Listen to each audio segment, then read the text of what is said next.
Okay. So we shall start our today's session of the English Bhakti Shastra. Hare Krishna. Welcome to all the devotees.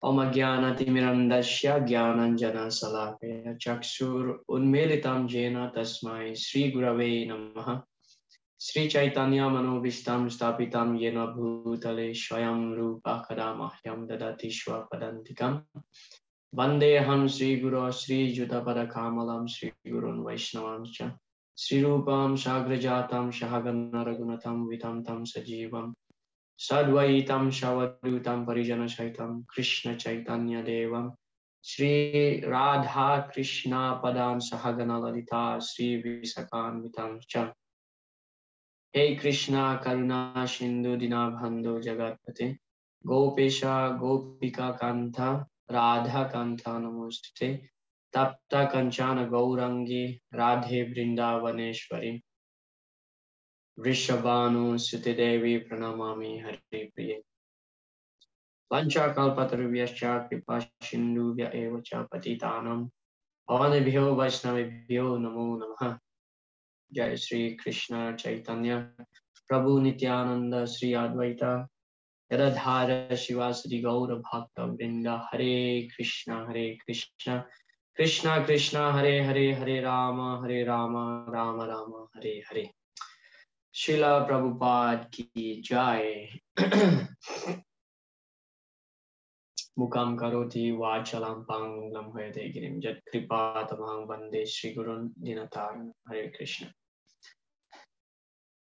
So I'm planning this week will be the final week of our Unit 1 of the English Bhakti Shastri. So today we will be discussing the rest of the 5th chapter. It's just 3 verses. The remaining of the 5th chapter left since last week, and then we will enter the first part of our discussion of the Dhyana Yoga 6th chapter of the Bhagavad Gita. Okay. So in our previous class last week, we have discussed about the relationship between Ishvara, Jiva, and Prakriti. Actually, this point will be repeated again in the chapter 13. Yeah, chapter 13, text 20 to 26, about the Prakriti, Purusha, and the Sambandha between Prakriti and Purusha. So Sambandha means relationship. So this part, yeah, from the text 13 to 16 of the 5th chapter of the Bhagavad Gita. And after that, we have discussed also about the vision of a Jnani or the Paramatmavadi. Yeah, Vidya Vinaya Sampanne Brahmanika Vihastini, starting from that verse. Yeah. So how the Paramatmavadi or the person who can see the Paramatma in every living entity. Yeah, in every living entity, because the Paramatma is residing in every living entity.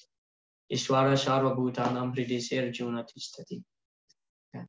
So for him, there is no enemy. There are so many characteristics there described in the previous class. In our discussion in last week, we have discussed all these qualities.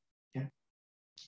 That he has no enemy, he doesn't hate anybody, he has no envy, because after all, he sees only the soul and the super soul, not from the bodily concept of life. Okay.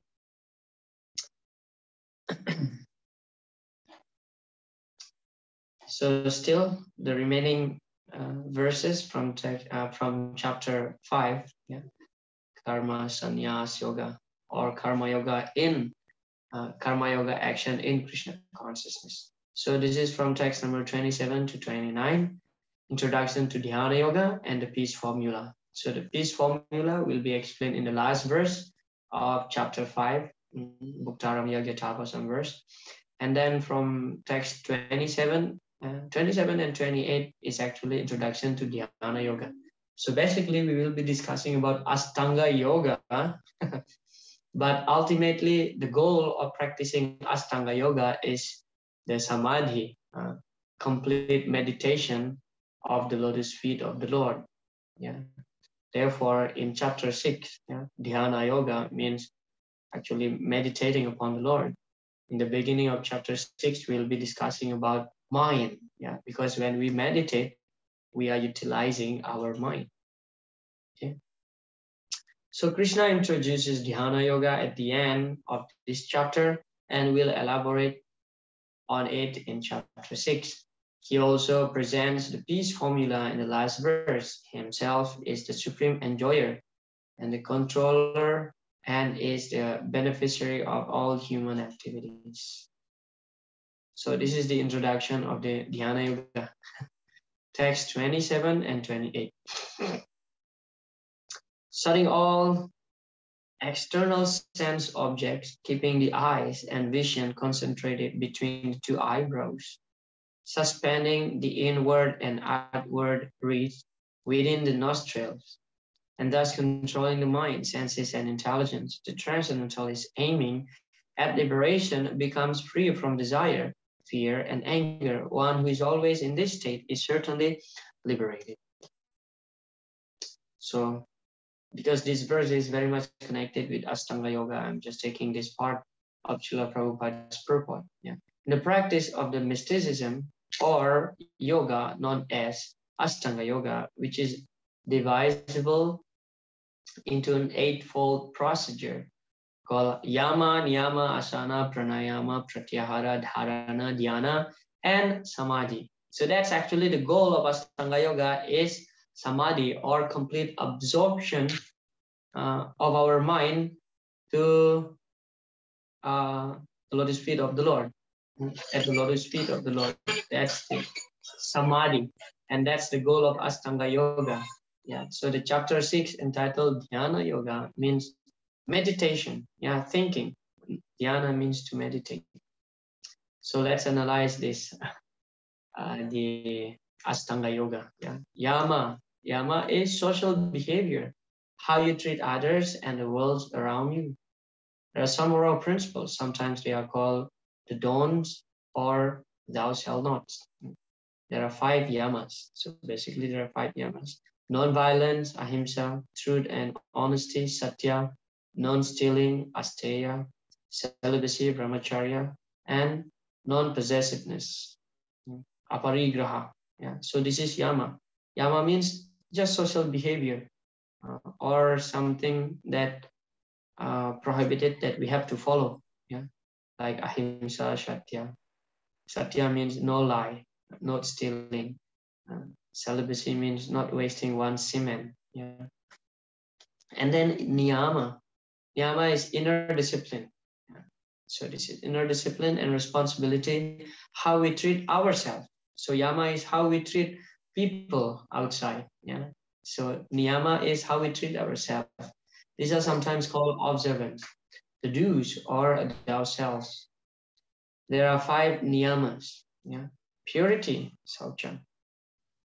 Contentment or santosa, or always being satisfied. Yeah. Santushta yena kena.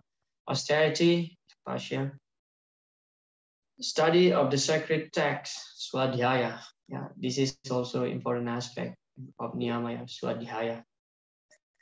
And then living with an awareness of the divine, Ishwara Pranidhan. Yeah. So this is niyama, observance, how we treat ourselves. Okay, yama, how we treat people, niyama, how we treat ourselves. And then asana, it's just posture. And then pranayama, control the breathe.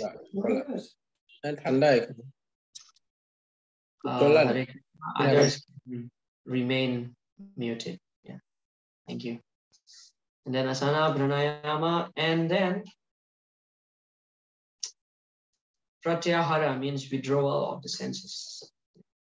We are withdrawing our senses, means not engaging the senses in the material activities. This is called pratyahara. And then dharana. Concentration involves teaching the mind to focus on one point or image. Dharana means thinking with the attention. And then Dhyana, uninterrupted meditation without an object. This is even further deeper meditation. Yeah.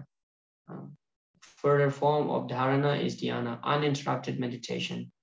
So that means the mind is just one pointed. Yeah?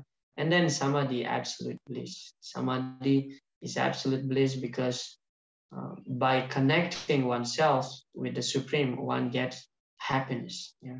So these are the 8 fold of the mystic yoga. And Srila Prabhupada explained, a Krishna conscious person, however, being always engaged in devotional service, does not risk losing his senses to some other engagement. This is a better way of controlling the senses than by the Astanga Yoga. So Srila Prabhupada is explaining here that, Astanga Yoga is not practical for the age of Kali Yuga. Yeah, not practical for the age of Kali Yuga. It's very difficult. We'll see. We'll see later that Suchaudeshi Krishna mentioned that you have to go to, a secluded place, and you have to sit on the tiger skin, not too high, not too low. One should not eat too much, should not eat too less, sleep too much, sleep too less. There are so many things to perform this Astanga Yoga. Yeah, and it's very difficult. Even Arjuna is rejecting it. But the point here is that, as Srila Prabhupada mentioned, a person in Krishna consciousness can actually automatically reach the level of samadhi without hard effort, because a person in Krishna consciousness engaging his senses 24 hours in Krishna service. Yeah, Nirbandha Krishna Shambandhi, all the time. All the time. Savai Mana Krishna Padara Vindayor. Immediately we can think about Krishna.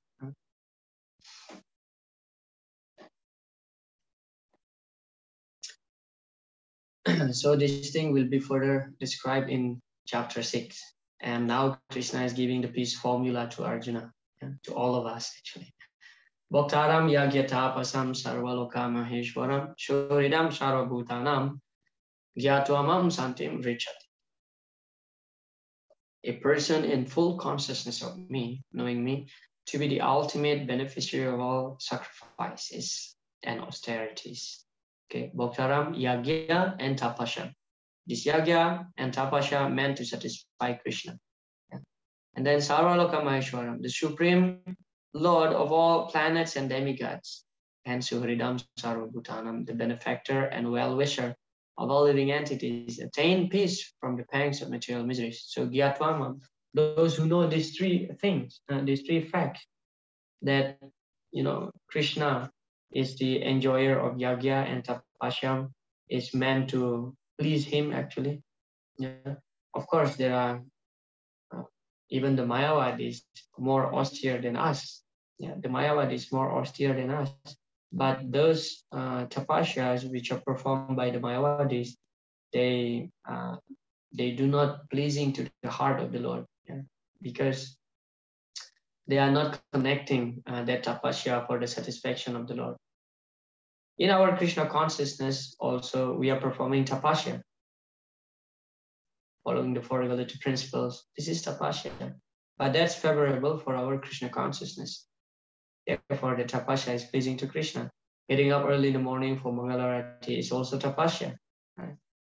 But that's pleasing to Krishna. So, Srila Prabhupada explains, tapasya means voluntarily accepting discomfort for the satisfaction of the Lord. Simply torturing the body like the Mayavadi does, that actually not pleasing to the Lord, because there is no connection of that tapasya with the Lord. But our tapasya is, for the pleasure of the Lord, like we are fasting on Ekadasi also for the pleasure of the Lord. Why we fast on Ekadasi is not simply meant to, restrict the body, but also to allocate more time to serve the Lord, to be engaged in devotional activities. That's the main purpose of fasting on Ekadasi. Yeah.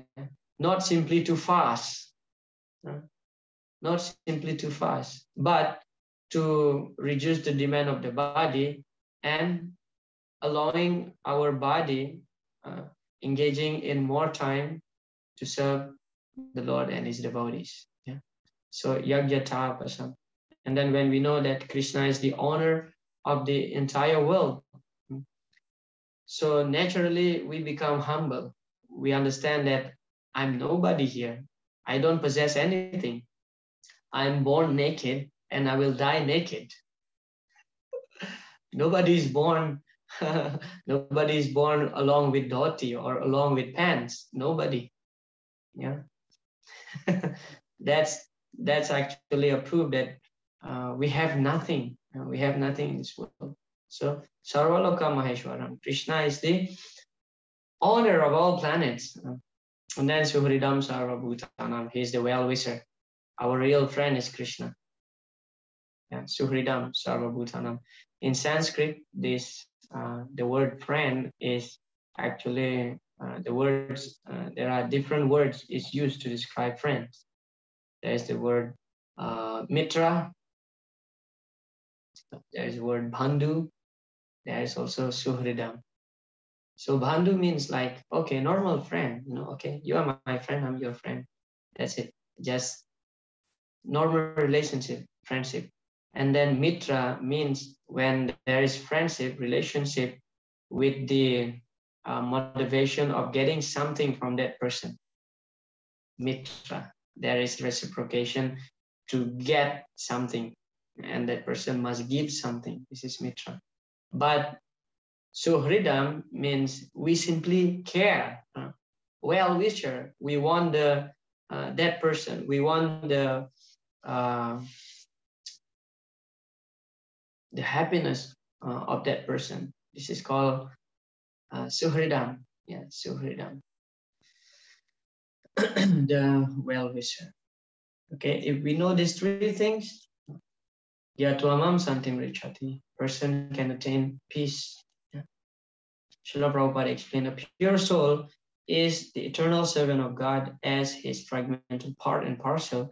He comes into contact with Maya illusion due to the desire to lord it over Maya. And that is the cause of his many sufferings. As long as he is in contact with matter, he has to execute work in terms of material necessities. Krishna consciousness, however, brings one into spiritual life, even while one is within the jurisdiction of matter, for it is an arousing of spiritual existence by practice in material world. The Eightfold Yoga mysticism is automatically practiced in Krishna consciousness because our ultimate purpose is serve. Yeah. But those only profess perfection by devotional service, which alone can work peace to the human beings. It is the highest perfection in life. Okay. So Srila Prabhupada is explaining here that why people performing the Ashtanga Yoga in order to attain Samadhi, in order to get peace, right? Samadhi means complete absorption of the mind to the Lord and attain peace. But as devotees, immediately we can attain that level of Samadhi because we know these three things. Yeah. Yatwamam Santim Richati. We immediately become peaceful. If we flash back in a time where before we joining the Krishna consciousness movement and now, like before joining the movement, we are so wild, right?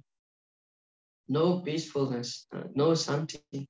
But as soon as we come here, well, of course, we may say that why I'm not completely satisfaction, why I'm not completely peaceful. Well, to the degree of our surrendering, Krishna will reciprocate accordingly. Yeah, yeyatamam prapayante tam stataiva bhajamyam.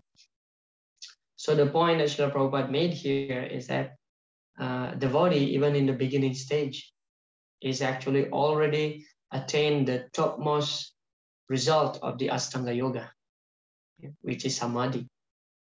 We immediately can think about Krishna. Satatam kirtayantumam yatanta chadridavata. By that process, manmana bhavamad bhakto, thinking about Krishna. Yeah.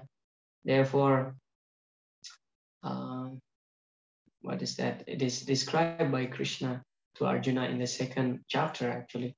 Brahmana Vijanatha. Krishna says that Yavan Artha Udapane Samstuta Sampluto Dake Tavan Sarveshu Vedeshu Brahmana Vijanatha. So just like the purpose served by many small wells is automatically served by big reservoir of water. So similarly, a person who understands the purpose of the Vedas is actually understanding everything. Understanding everything. What is the purpose of the Veda? To know about Krishna. Veda is Sarvaira Aham Eva Vidya, to know about Krishna. So that's the Siddhanta, that's the conclusion of the Vedic literature, is to understand about Krishna. Yeah. Vedanta great Veda Vedeva Chaham. Because Krishna is the knower of the Veda, he is the compiler of the Veda. So when we understand about Krishna, so understand about Krishna doesn't simply mean that you know Krishna, but surrender to Krishna. That's the meaning of real understanding.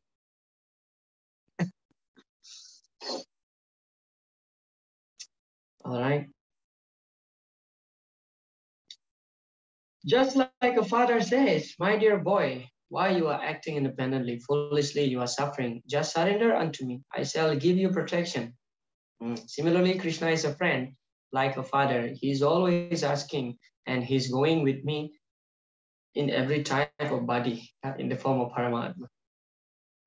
As Paramatma, he's doing friendly activities. He's sending his bona fide servant as spiritual master. He's coming as incarnations, and he's coming as devotee, Lord Chaitanya. He's helping us in many ways, but we are so foolish that we are not accepting him. Nobody can be better friend than Krishna, but we are so much unfortunate, so much captivated by the external energy that we don't accept Krishna as our friend. So before entering to the 6th chapter of the Bhagavad Gita, I'm just concluding on the 5th chapter, that this karma sannyas yoga, the idea is that the word sannyas means complete renunciation. Renunciation doesn't mean we give up the whole world, but we accept, rather we accept. Anasaktasya vishayanya tarhamupayunjataha nirbandha Krishna sambandhe yuktam vairagyam uchate. So yuktam vairagyam uchate. Real renunciation means we accept everything and utilize it in Krishna consciousness. And then in the case of karma sannyas yoga, we are asked by Krishna to be in action. That means we are performing our activities, but we are actually in akarma. We are performing our activities, yet simultaneously we don't derive any material karmic reaction. That is called akarma or bhakti, because the result of the activities is given to Krishna. So that's the idea of karma sannyas yoga. So seeing the yoga ladder from karma kanda to gyan and then to buddhi yoga. So when karma and gyan combine together, that becomes buddhi yoga or niskama karma yoga, or sometimes Srila Prabhupada call it as Krishna consciousness. Yeah, Krishna consciousness. And in chapter 5, we discuss many things like Ishvara, Jiva, Prakriti, and the relationship, and also the vision of the Jnani, or a person who is Paramatmavadi, or a devotee of the Lord, who can see the presence of the Lord in every living entity's heart. Toward the end of chapter 5, we discuss, Krishna gives little glimpse about the Ashtanga Yoga, about Dhyana Yoga, which will be further discussed in chapter 6. And then at the end, Krishna gives us the peace formula. And Prabhupada explained in that particular lecture that Krishna is our real best friend. He always accompanies us. Normally, the friendship in the material world, as soon as you become poverty stricken, nobody wants to be your friend. When you are rich, when you are prosper, famous. So many people would like to become your friend. Therefore, Krishna told Yudhishthira Maharaj, yes, yaham anugrihnamin harishye tadanam sanahi tatovadanam tejantya susvajano dukha dukkhitam. When I give my special mercy to my devotee, first thing I'll take is his wealth. When his wealth is taken, he becomes poor, and swajano dukha dukkhitam. All his friends will give him up, and he will meet so many suffering, so many dukkha. So that's a common thing in the material world. Common thing in the material world. But Krishna, being the real friend, doesn't matter in what position we are, in what body we are situated. Krishna always there sitting next to us as Paramatma. Even when the jiva, sorry, forgive me.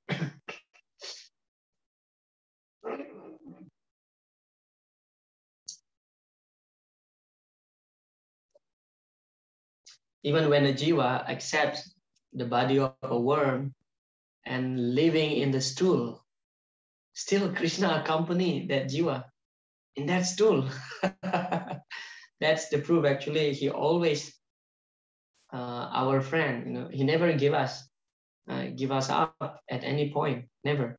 Yet he always sends his representative in the form of spiritual master, as Srila Prabhupada mentioned, because the Chaita Guru, the Paramatma, when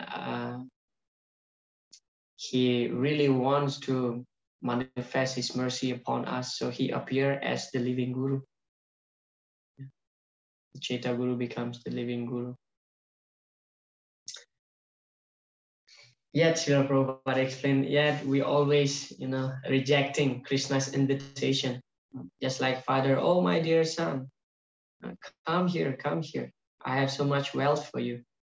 But the foolish son said, no, I am independent.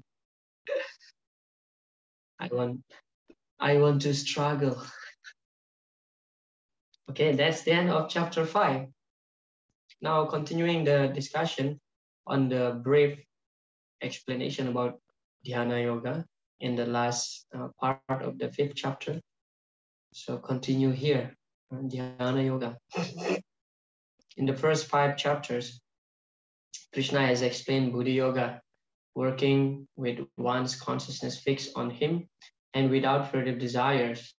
The Lord has also explained Sankhya, Karma, and Gyan Yoga as processes to obtain liberation and as stepping stones to Krishna consciousness. So from text 1 to 9, we are discussing about Yoga Rurukshu and Yoga Rudra practice. So Yoga Rurukshu means the beginning stage of the Ashtanga Yoga, and then Yoga Rudra means the perfectional stage. Yeah. At the end of chapter 5 and continuing into chapter 6, Krishna explained Dhyana Yoga, concluding that he is the goal of meditation. Even in Ashtanga Yoga, Karma Yoga is necessary in the beginning stages. When one becomes accomplished in the practice of meditation, he ceases all disturbing mental activities and comes to the stage of Yoga Rudha. Okay, so Yoga Rudha means the perfectional stage of the yoga practice. Text number 1. The Supreme Personality of Godhead said, one who is unattached to the fruits of his work and who works as he is obligated is in the renouncer of life, and he is the true mystic, not he who lights no fire and performs no duty.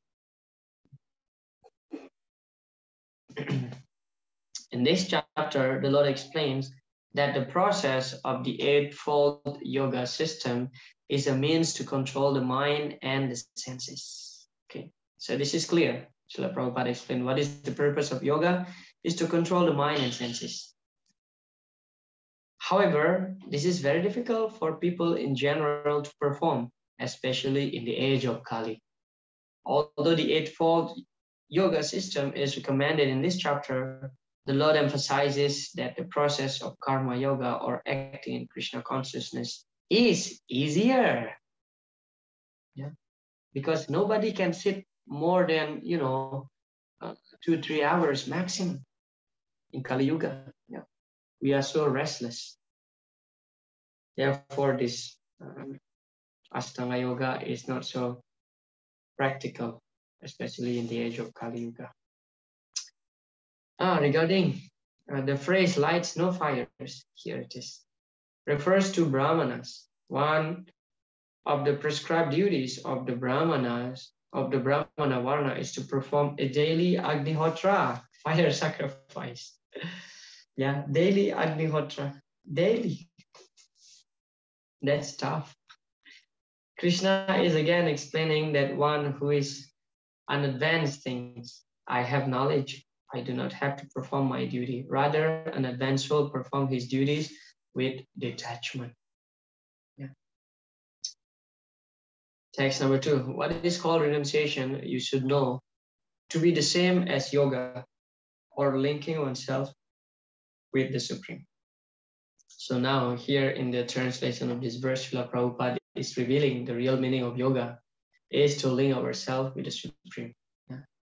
Not referring to the gymnastic yoga.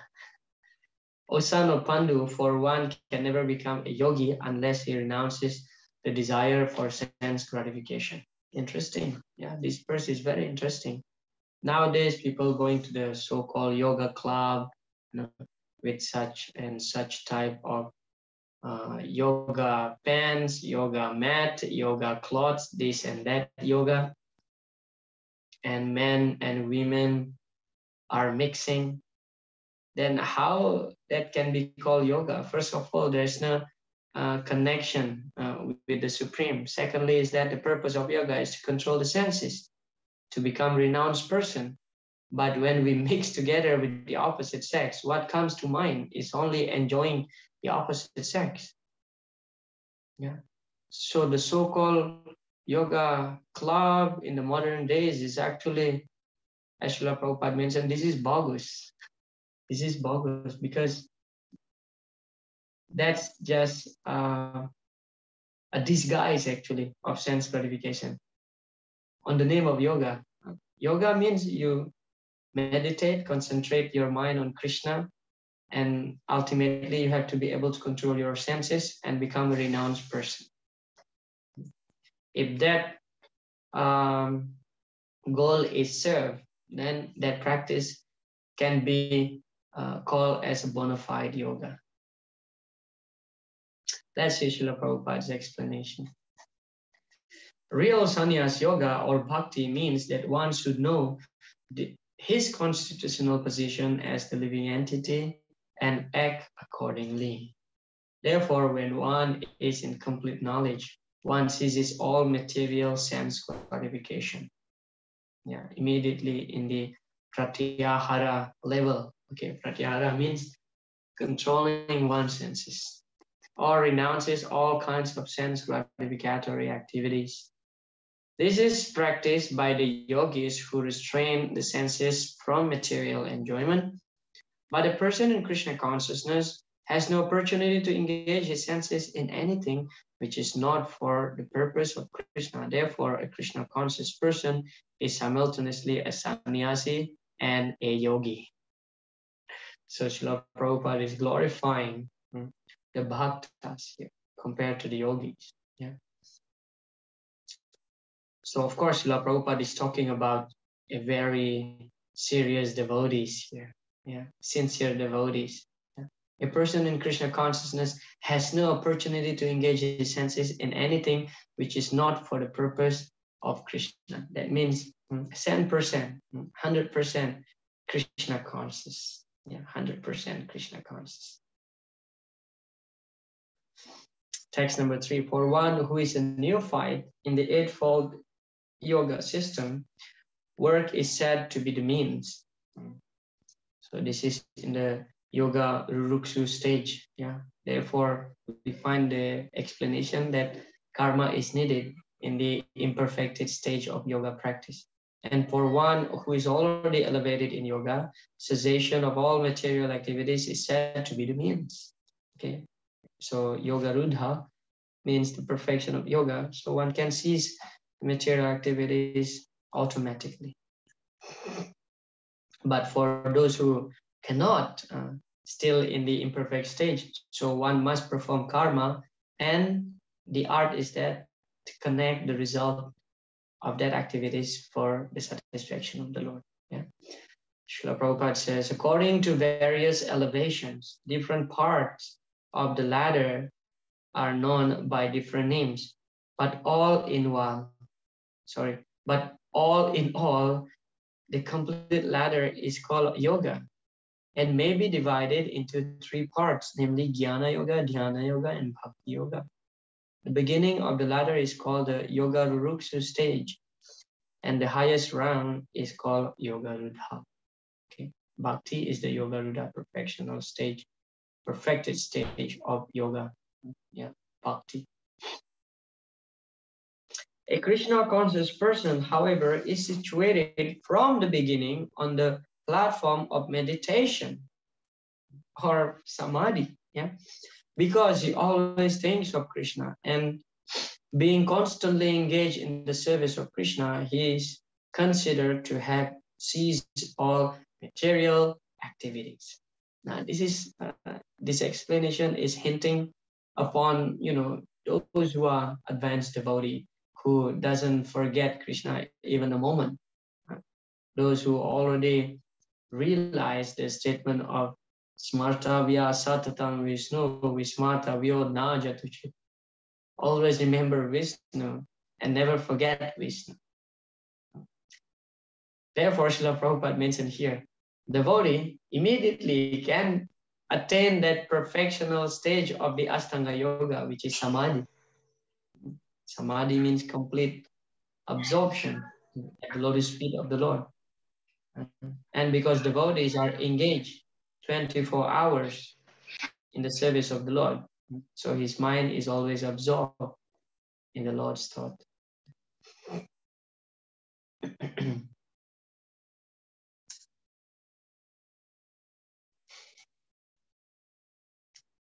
The two stages of Ashtanga Yoga are Yoga Ruruksu, the beginning stage, and the Yoga Rudha, the advanced stage. Okay, this should be clear, the difference between Yoga Ruruksu and Yoga Rudha. Text number 4. A person is said to be elevated in yoga when, having renounced all material desires, he neither acts for sense gratification nor engages in fruitive activities. Srila Prabhupada, when a person is fully engaged in the transcendental living service of the Lord, he is pleased in himself, or Atmarama. Yeah? And thus he is no longer engaged in sense gratification or in fruitive activities. Otherwise, one must be engaged in sense gratifications, since one cannot live without engagement. This is the secret here, that the jiva will always active. The jiva will always active. That's the nature of the jiva. Therefore, no one can actually sit idly, sitting idly. So we must find some activities. Then, as Srila Prabhupada explained here, we have only two choices. Yeah? Whether we use our senses to serve the Lord, or we use our senses to serve Maya. We have only these two choices. Therefore, we are called the Tatastha Sakti, because we are independent. We can choose to be in the spiritual world or to be in the material world.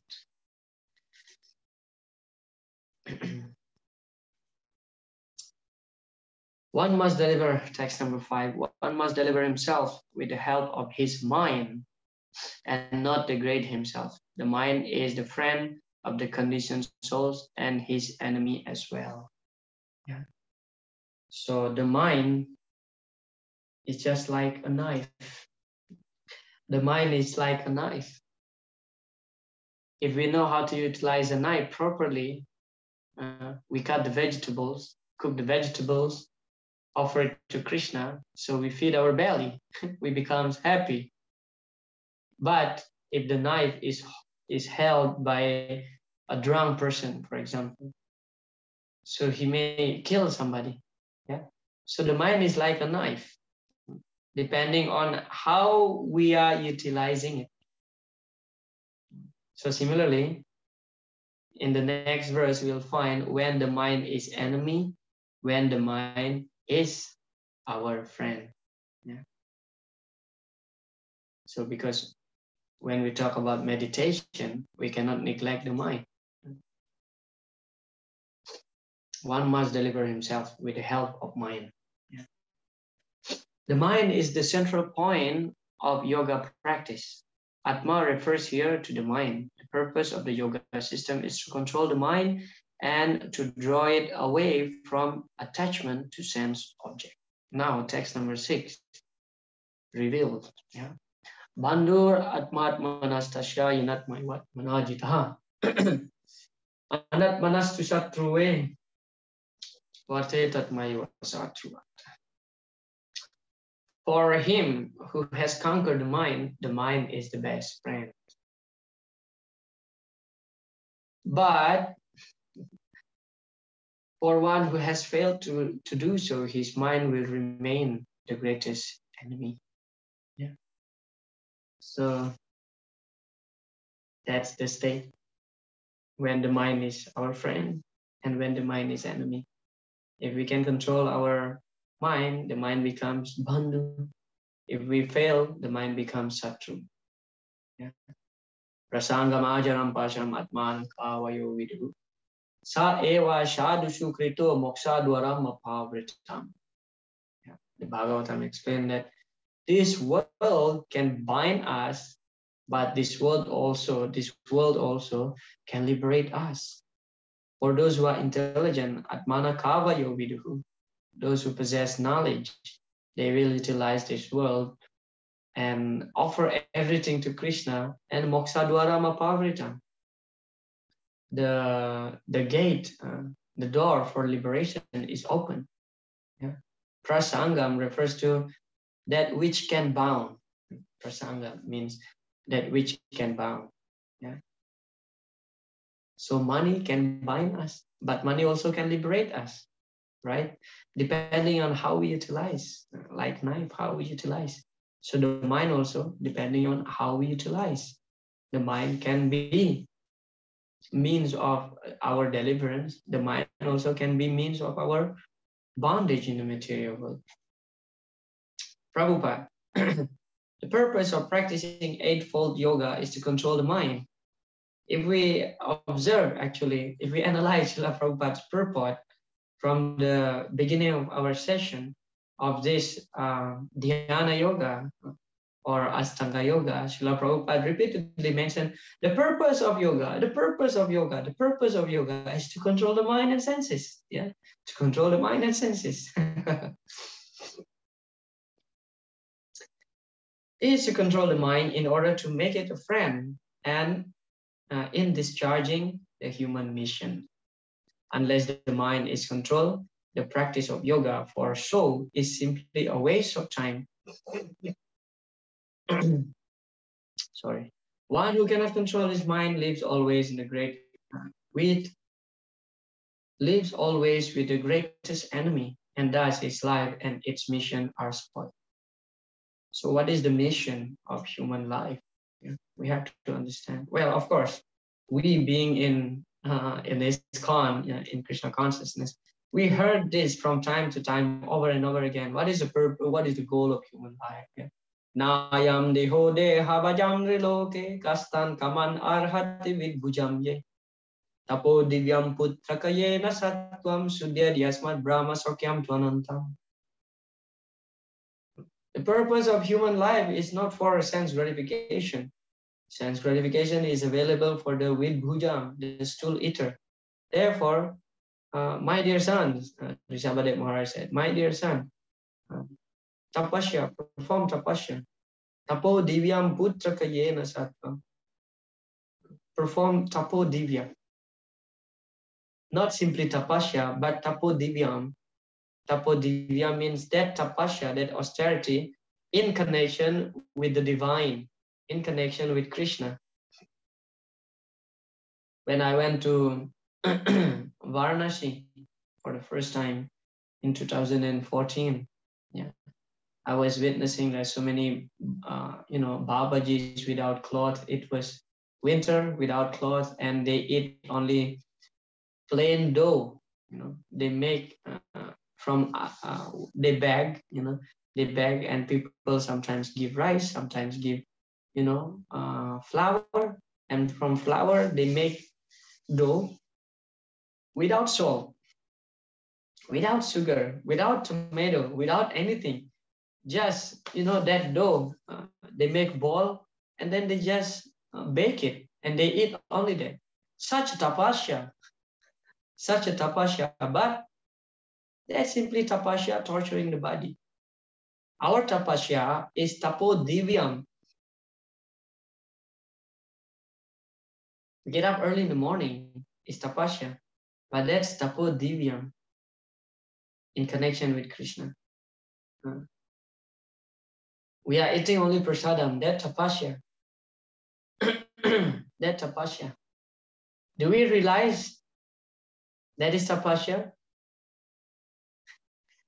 For some, maybe yes. For some, maybe not. But actually, it is tapasya.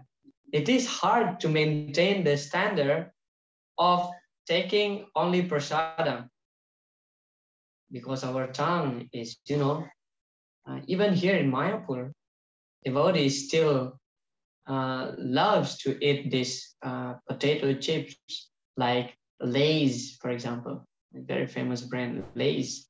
Yeah, it is uncooked. It is cooked by non-devotees. We don't know what kind of oil they use to fry, why it tastes so tasty. Maybe something is there, we don't know. So it is tapasya, to eat only prasadam is also tapasya. But that's tapo divyam, connection with the Lord, tapo divyam. We chant 16 rounds. It is tapasya. Maybe yes for some people, maybe not for some people. I went to Radhakunda. Sorry. I went to Radhakunda, I think, before the corona, 3 years ago. And then I met some, devotees who live there. They said that, ISKCON is putting very low standard of chanting, only 16 rounds. He told me that for me to chant 120 rounds is nothing. I was shocked to hear that statement. He said, that devotee told me, every day he takes bath in Radhakund and sitting on the banks of Radhakund, happily chanting. One day he chants 120 rounds. And he said, that's nothing. Many of us still struggling to chant our 16 rounds. So chanting can be tapasya. For some people may not be. Yeah. For example, myself, chanting japa for me is tapasya, because it's hard to, focusing in every word that I chant and remain steady, But for me, kirtan is easy. Kirtan is easy, but chanting japa is tapasya for me. Hearing Bhagavatam class, for example, for some people, that's tapasya. Many of us fall asleep during Bhagavatam class. But for some devotees, those who are, deriving the taste, the ruchi of Shravana, they always smile, their eyes open wide, and paying so much attention to the speaker. But this tapasya is for the satisfaction of the Lord. Therefore, Rishabhadev Maharaj said, Tapo divyam putraka, oh my dear sons, perform austerities in connection with the Lord. Tapo divyam putraka yena sattvam. In this way, you will become, elevated to the higher mode of nature. Yena sattvam sudyat, and then you will become purified. Sudyat yasmat brahma saukyam dvanantam, and then you will attain the Brahma Saukya, the happiness derived in connection with the Lord. Yeah. Tapasya. So that's the mission of human life, not for sense gratification, but to please the Lord. Jiva shatatva jigyasa na ato yacheha karma kamashanendriya priti.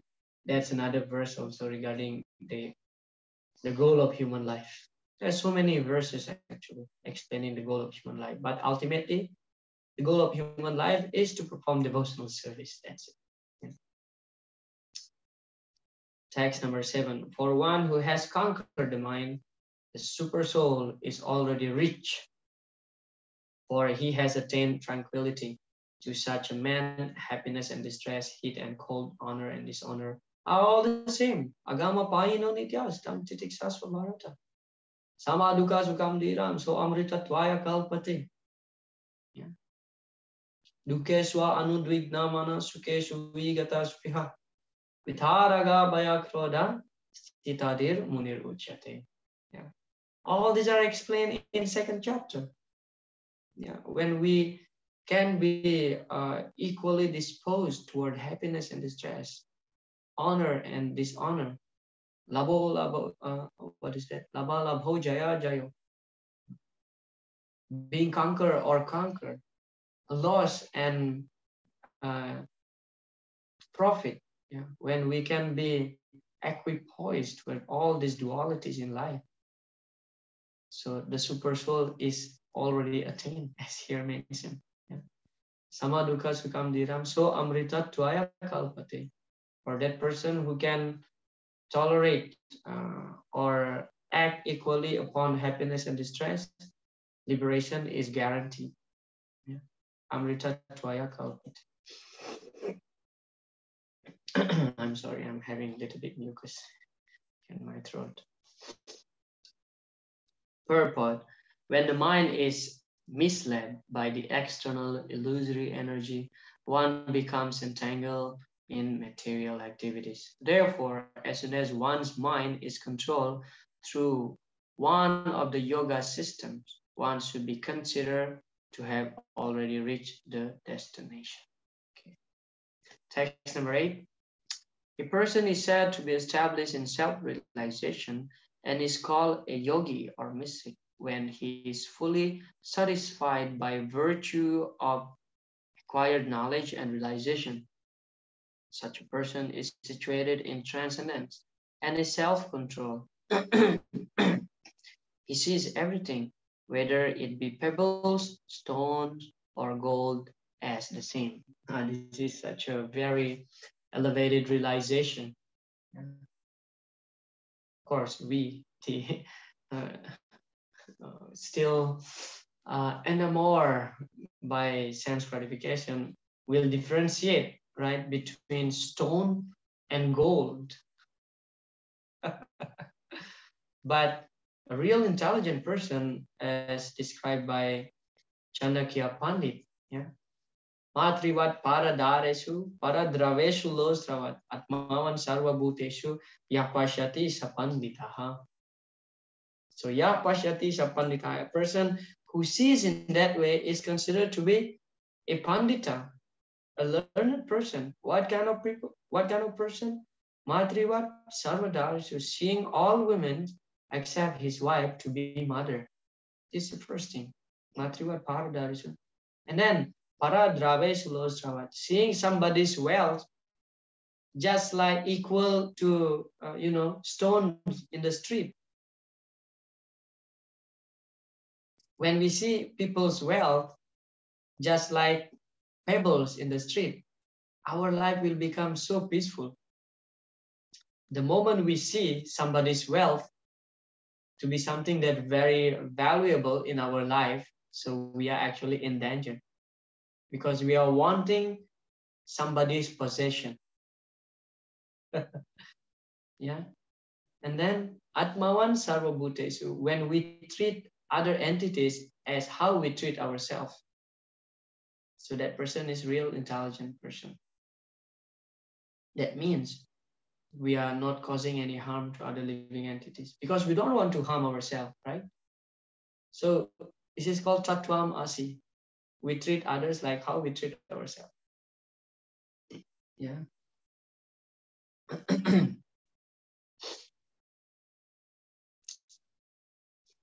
So this verse is talking about equal vision. Purport. This Bhagavad Gita is the science of Krishna consciousness. No one can become Krishna conscious without, no one can become Krishna conscious simply by mundane scholarship. One must be fortunate enough to associate with a person who is in pure consciousness. A Krishna conscious person has realized knowledge by the grace of Krishna because he is satisfied with pure devotional service. By realizing knowledge, one becomes perfect. Okay, not simply gyan. Prabhupada explained not simply gyan, but also bigyan. Yeah, bigyan is the realization. Therefore, Srila Prabhupada explained, by realizing knowledge, one becomes perfect. So simply getting knowledge or getting information, that's good, but not enough to deliver us from this cycle of birth and death, unless we really realize that, yes, whatever statement in the Shastra is actually true. Yeah. So our tendency is that we keep hoping, one day I will be truly happy. One day I will be truly happy. If I get this, I will be happy. If I get this, I will be happy. But we always fail to become happy despite of getting whatever we want, right? The moment we realize that this place is a dry place, this place is the place of Dukalayama Saswatam. What is that statement in the first verse of the Bhagavatam? Tene Brahma Hridaya Adikavaye Muhyanti Yatsuraya Tejo Varim Ridham Yata Vinimayo Yatra Trisargo Mrisha. So this is the situation of the material world. Tejo Varim Ridham Yata Vinimayo Yatra Trisargo Mrisha. By the influence of the three modes of material nature, it means we have become illusion. Tejo Varim Ridham. So sometimes we see the reflection of water in fire, right? But that is called phantasmagoria. That is called a mirage.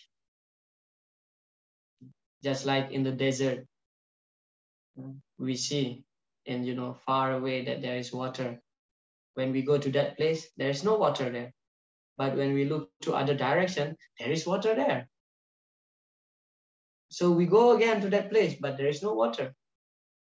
We see to another direction, there is water. This is called mirage on the desert. So that's our situation. In the desert, there's no water. It's just reflection of the water due to excessive heat. So similarly in the material world, that's our situation. We are running after temporary material happiness, thinking that this will really truly give me happiness in life. Marriage with this person, oh yeah, in the beginning it was happy marriage, and finally after a few months, no love anymore, divorce, and thinking to get married to another woman or another man, getting married again, divorce. This is happening in our society. Yeah, even within ISKCON, divorce and remarriage happens in ISKCON. I'm sorry, I'm not trying to criticize our movement. But this is reality. We are, keep hoping that one day this material world will give us happiness,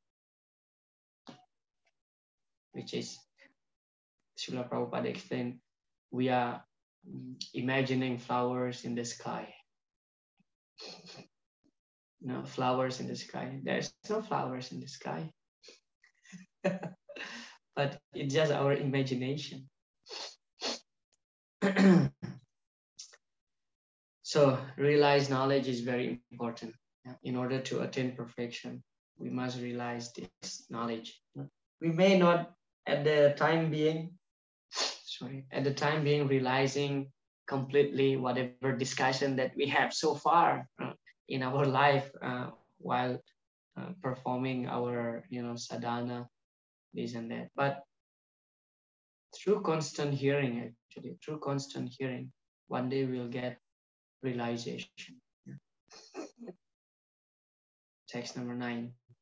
A person is considered still further advanced when he regards honest well-wishers, affectionate benefactors, the neutral mediators, the envious, friends and enemies, the pious and the sinners, all with an equal mind.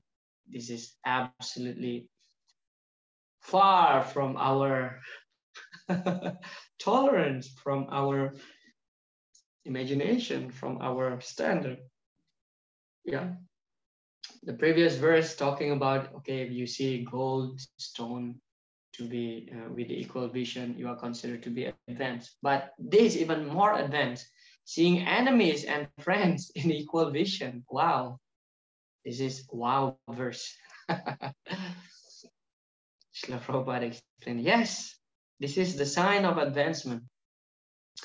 Because here in this material world, the calculation of friend and enemy, everything is in the relationship with this body or sense gratification. But realization of God or the absolute truth, there is no such material consideration. Another point is that here, all conditioned souls, they are under illusion. Suppose a doctor goes to a patient, he's under convulsion, he's talking nonsense. That does not mean he will refuse to treat him. He treats him as a friend. Also, although the patient calls him by ill names, bad names, still he gives him medicine. Yeah. Srila Prabhupada nicely explaining here. Yeah. So the concept of friends and enemies, in the material world, enemy means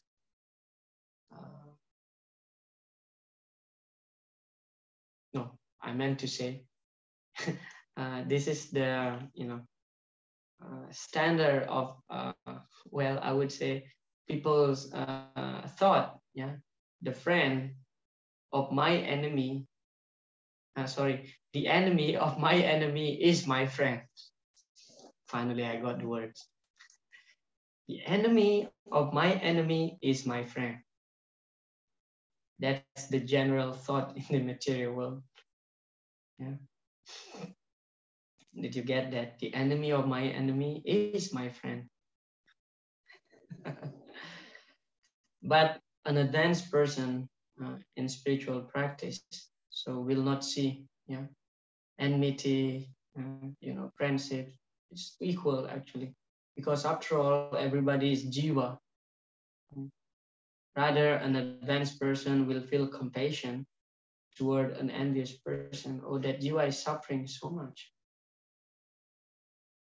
Because, an advanced person will become advesta sarva bhutanam maitra karuna evacha.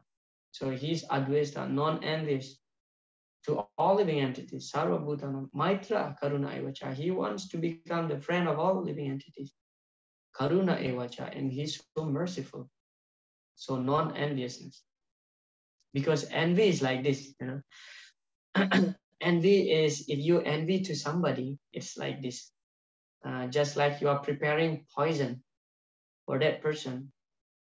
But instead of that person drinking the poison, we ourselves drink that poison. So that's envious.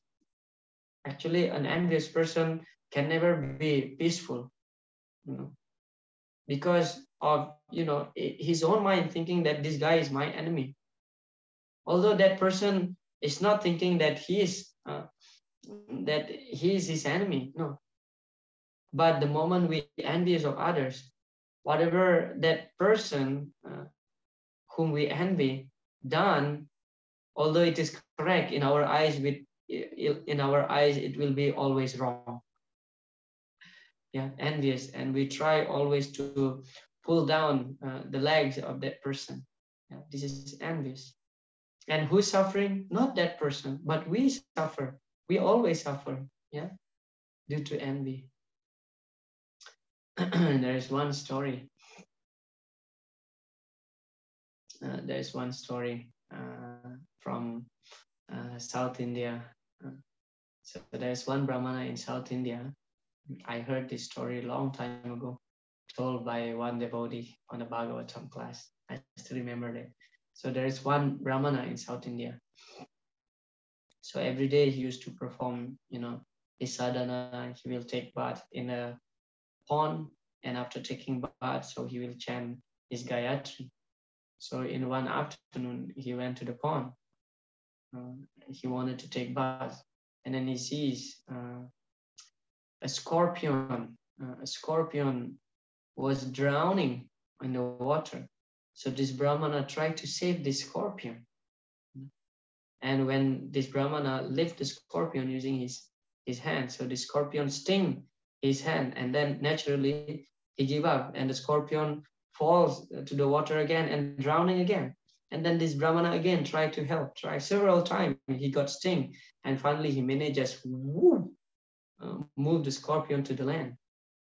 And then there is one person asking this Brahmana, why instead of being, despite of being stung again and again by this scorpion, still you try to save his life. And then this Brahmana said that that's the nature of scorpion, to sting, and the nature of a Brahmana is always to be compassionate.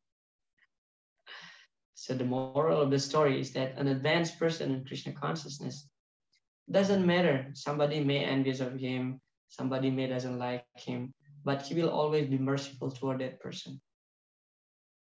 Always. All right, up to this point, whether any question or comments? Hare Krishna Prabhu. Yes.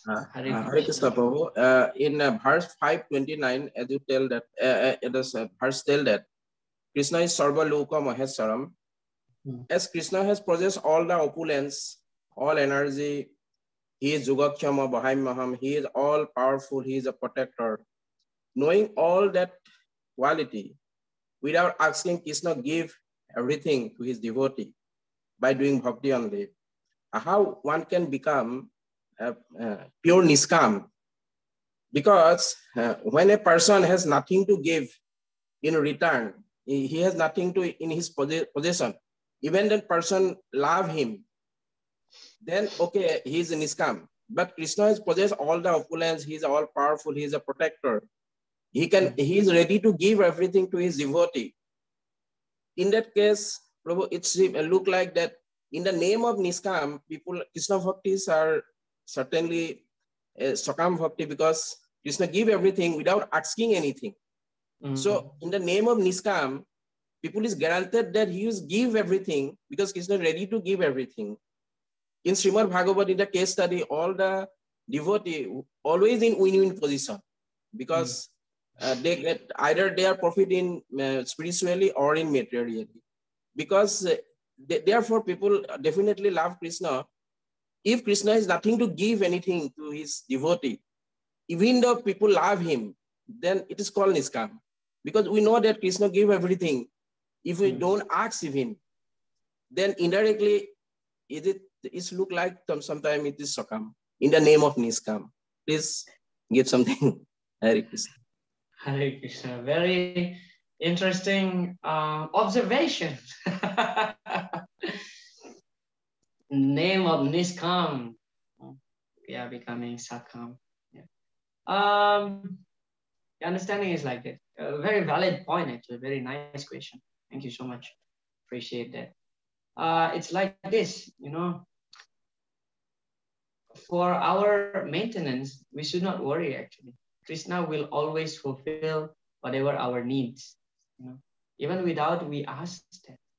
Sometimes Krishna just give without being asked, because Krishna is seeing us, observing us, that actually, okay, by having this facility, this devotee will become even more enthusiastic in bhakti.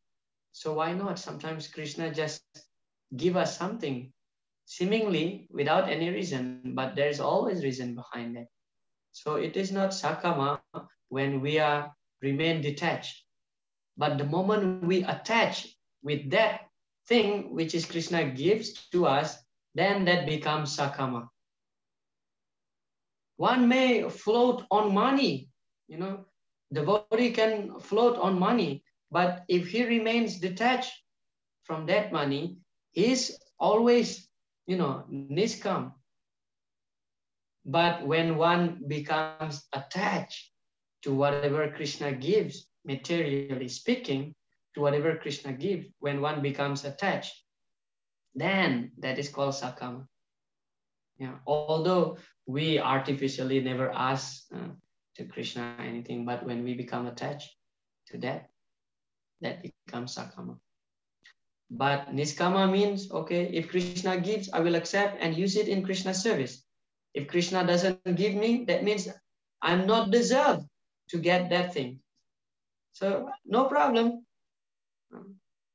I can remain engaged in devotional service in any situation, in poverty-stricken or very, very rich, no problem. That is detachment. That is niskama. No material desire. Yeah. So that's the key point here. If a person is attached to something which Krishna gives materially, if he's attached with that position, then it becomes sakama. Although the devotee seemingly doesn't ask, because Krishna may sometimes put a test to us. Yeah. Sometimes also on the name of Yukta Vairagya, we are enjoying. How is it, Prabhu? On the name of Yukta Vairagya. Some devotee said, oh, I'm using Facebook as a media of preaching. It's okay. If you're really using Facebook as a via media for preaching, that's great. But most of the time we fall into a trap. There are so many advertisements, there are so many posts, this and that, and we just end up by scrolling up and down for hours and hours and hours on Facebook. Therefore, I'm not on Facebook because at one point I realized that I'm wasting too much time for Facebook, just scrolling up and down on the same page. And when I post something, I always check how many likes I get, how many comments is there. I don't know. I think I deleted my Facebook in 2012, I think. I mean, if you are an expert devotee, you can use Facebook for preaching so wonderfully. There are so many devotees preaching on Facebook, but I'm not a Yukta Vairagi, so I don't want to fall trap on Facebook. So that's the point, Pranananda Prabhu, that depending on the attachment, if you remain detached, even Krishna give you a lot of money, you remain detached means you use it in Krishna's service. Don't be stingy in Krishna's service. Use that money in Krishna's service. That is niskama. Like Ambarish Maharaj, he's very, very rich. Yet he utilized everything in Krishna's service. All his wealth. He used to invite thousands of Brahmanas every Dwadasi day. Yeah, because Dwadasi is very auspicious day to feed the Vaishnavas actually. Because we get some of the piety of his austerity on Ekadasi. This is a secret. Yeah. So that's the key point. Detachment or attachment. Detachment give you niskama, attachment give you sakama. You become sakama. Yeah. Thank you. Hare Krishna Prabhuji. Hare Krishna Prabhuji. Yes, Mataji. Yes, Prabhuji. Apart from japa, what is another easiest way to control this obstinate mind, Prabhu? For the last 10 years, I have been doing the japa, but I don't think my mind is controlled. And Prabhu, another question, how is this mind related with these three modes of material nature? Okay. First question, thank you. First question, apart from japa, how to control the mind? Is there any other means? Oh, Mataji, unfortunately, even myself also still cannot control my mind. But theoretically, I may tell you something. Yeah, as sadakas, this is normal thing. What to speak of us Even Arjuna said, Chanchalam hi mana Krishna pramati balava dridam ashyaham nigraham manye vayor ivazuduskaram. To control the wind is much more easier for me, Arjuna said, than to control the mind.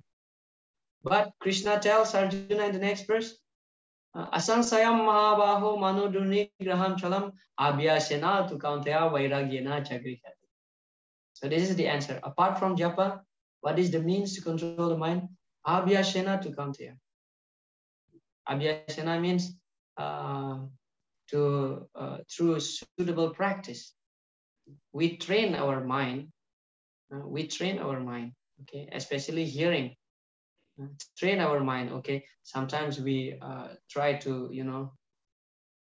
read every day, but sometimes not all of us have the taste to read. So at least start with 5 minutes reading and improve. This is called training. And swadhyaya means studying of the Veda. Abhyashena to kantiya vairagyena, and also detachment, being detachment. Then when we talk about detachment, we cannot become truly detached unless we engage ourselves in Krishna consciousness. So apart from japa, is there any other means? Yes. By engaging ourselves in different activities in Krishna consciousness. Haridas Thakur can control his mind only through japa. But for those who cannot control his mind only through japa, in one conversation, Srila Prabhupada was asked by Tamal Krishna Maharaj and also Harisori Prabhu, why do we need this Varnashram system? Why do we need Varnashram? In Kali Yuga, we just need to chant Hare Krishna and perfect our life. Prabhupada said, who can chant 24 hours like Haridas Thakur? Therefore, deity worship is there, Sankirtan is there. There are so many activities in our movement. If you like to cook, you can cook for the deities. If you love to make garlands, do that. If you love deity worship, do that. If you love to go out for Sankirtan, do that. That will help us apart from japa, because not all of us can sit, just chant and sit. Our mind needs to be engaged in different activities, and all these activities is actually helping us to concentrate our mind to Krishna. When we make garland, we may not directly thinking about Krishna, but we are focusing on how to make this garland so beautifully. How to make this garland so beautiful. And that garland will be offered to Krishna. Once His Grace Pankajangri, Janani was Prabhu here in Mayapur.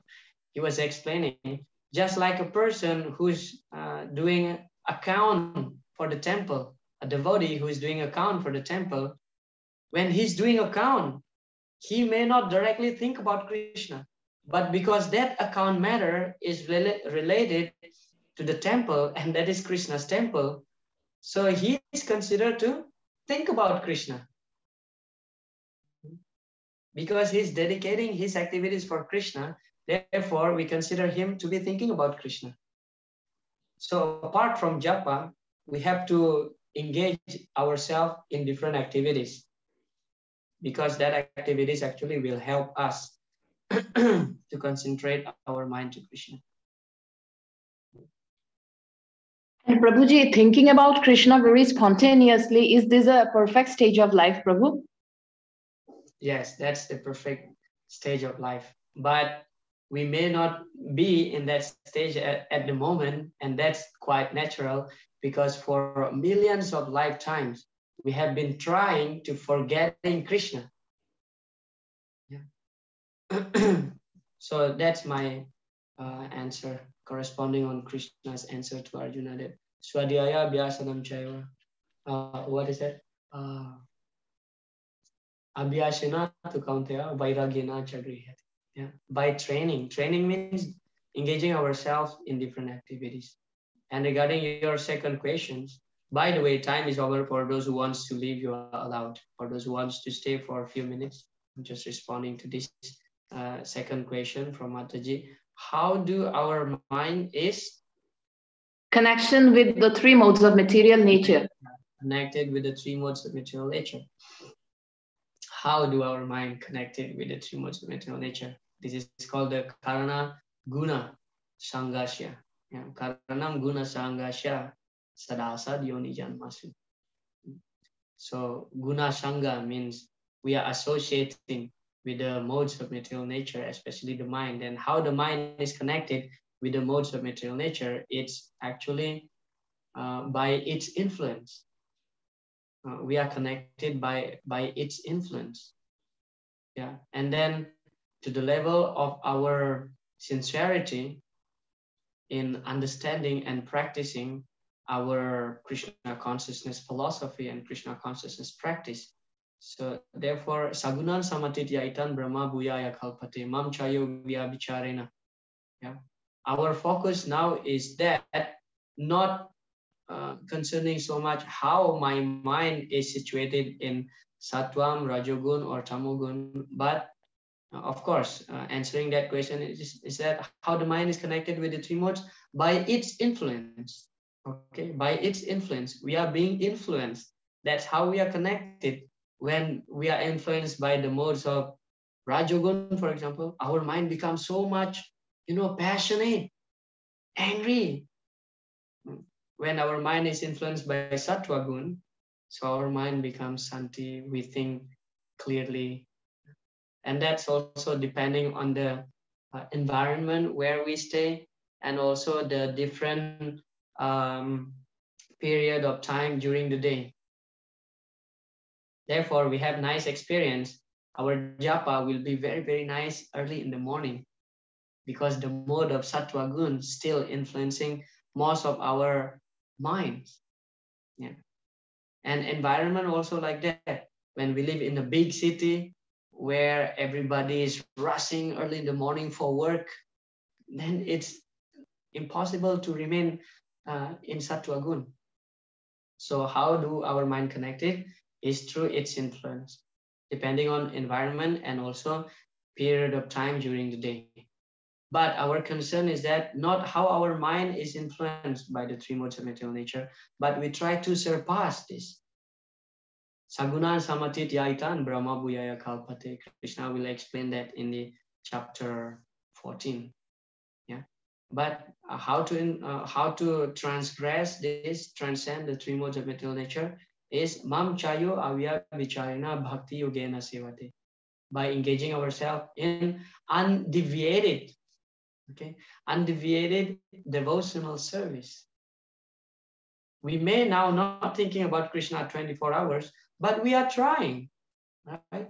We are trying with all sincerity.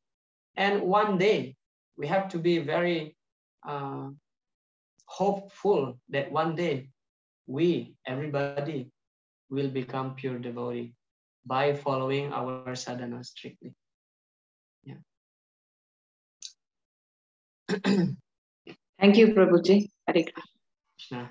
All right. So tomorrow and day after tomorrow will be our final session. Hare Krishna. Thank you so much, Srila Prabhupada. Ki Jai. See you tomorrow at the same time. Hare Krishna.